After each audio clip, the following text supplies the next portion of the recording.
हमारा निवेदन है, कृपया एक पल भी ना गंवाएं इस अद्भुत जीवन का जो परमेश्वर ने हमें सौंपा है। परमेश्वर हमें याद दिलाते हैं, जरूरत के समय में मैंने तेरी पुकार सुनी थी, तेरी मदद की थी, पर अब सही समय है सहायता लेने का। ये सहायता लेने का समय है। कृपया देर करना बंद करें और हर उस काम पर सवाल खड़े करना बंद करें जो हम कर रहे हैं। क्या सचमुच हमारे सारे काम मान्य हैं या नहीं? इस तरह की जानकारी में ना पड़े। मैं नहीं सोचती पैट्रिशिया को प्रचार करना चाहिए। माफ करें, बहुत देर हो गई।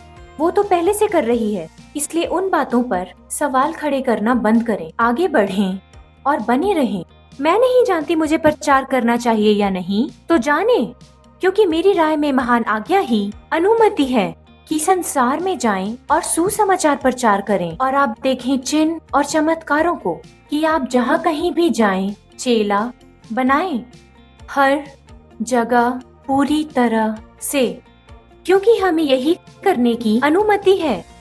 मैं अपनी कमजोरी के बारे में कहानी साझा करूंगी क्योंकि मैं नहीं चाहती किसी और का मजाक उड़े। अब सुनिए, मूल रूप से मेरे पति और मेरे पास किताबें बांटने का सौभाग्य है। मुझे लगता है इस साल के अंत तक हम कुछ व्यक्तिगत संसाधनों को या बहुत से गरीब लोगों को या जो उत्पीड़न के कारण हम तक नहीं पहुंच सकते हैं, इन सब को 1.5 करोड़ से ज्यादा पुस्तकें दे चुके होंगे।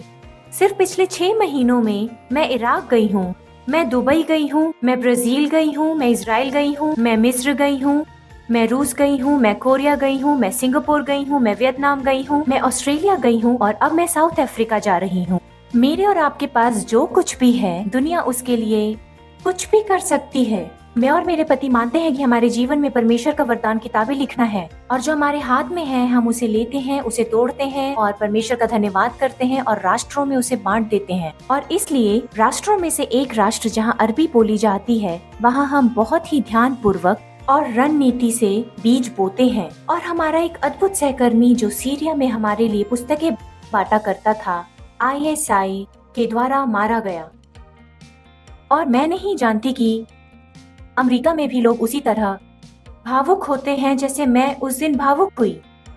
अगर सच कहूँ तो मैं उस दिन अपना चेहरा साफ करवाने जा रही थी। मेरी एक दोस्त है, उसने कहा मेरे पास आ जाओ, मैं तुम्हारा चेहरा अच्छी तरह साफ कर दूंगी। मैं अक्सर तुम्हें इंस्टाग्राम पर देखती हूँ, यहाँ आ जाओ, तुम्हारा चेहरा साफ हो जाएगा, वो भी बिल्कुल मुफ्त। मैंने कहा ठीक है।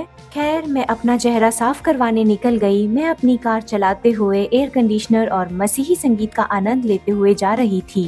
बेशक मैंने ये मुलाकात रद्द कर दी जैसे ही मुझे फोन आया कि एडिप मारा गया है, और मुझसे पूछा गया कि क्या आप उसकी विधवा को पत्र लिखेंगी। और मैंने कहा हाँ, मैं जरूर लिखूंगी, ये मेरे लिए आदर की बात है। मैंने फोन रखा और मैं घबराने लगी। मैंने सोचा मैं क्या कहूंगी इस महिला से, मैं क्या कहूंगी। जानते हैं, मुझे किसी सबल महिला से बात करनी होगी, मुझे जॉयस मायर से बात करनी होगी। लेकिन पवित्र आत्मा ने मुझे कहा चुप, तुम खुद एक सबल महिला हो और तुम्हें इसका खुद ही समाधान करना चाहिए। तुम्हें वहाँ प्रश्न चिन्ह लगाना बंद करना होगा जहाँ मैं विराम और पूर्ण विराम लगाना चाहता हूँ।